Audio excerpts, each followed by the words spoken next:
Une astuce par jour pour devenir un pro sur N-Item? Allez, c'est parti. Imaginons aujourd'hui que vous avez une liste de prospects qui arrive via un webhook directement sur votre workflow N-Item. Le webhook vous donnera sûrement un output au format JSON comme celui-là et dans lequel vous pourrez retrouver une collection de vos prospects. Donc on a le prénom, nom de famille, numéro de téléphone et email. Donc maintenant, si vous voulez mettre en forme votre data le plus simplement possible, donc par exemple récupérer uniquement le numéro de téléphone et les mettre dans une liste, ou bien faire ça justement avec les emails, ou bien récupérer uniquement le numéro de téléphone, les emails par exemple, eh bien vous pouvez passer par le JMS Path. En gros, c'est une fonction qui vous permet de faire des recherches dans du JSON. Donc dans ce module, j'ai mis quelques exemples.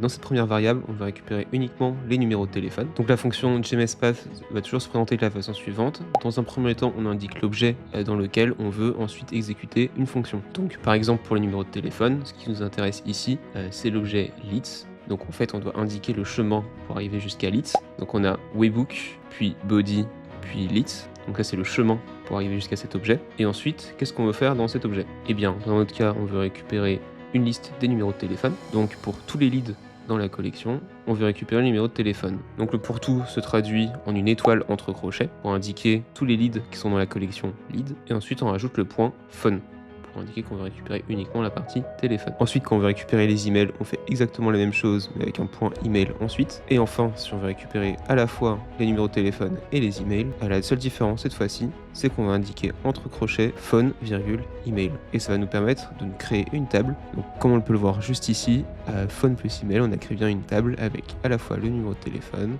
et l'email.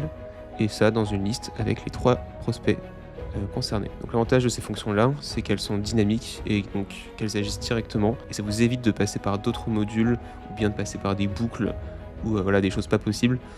Tout ça pour récupérer voilà, des données qui sont en fait récupérables justement avec une ligne de code. Si cette astuce t'a aidé et que tu as envie d'avoir plus de tips N-Item, eh bien je te laisse t'abonner pour voir celui de demain.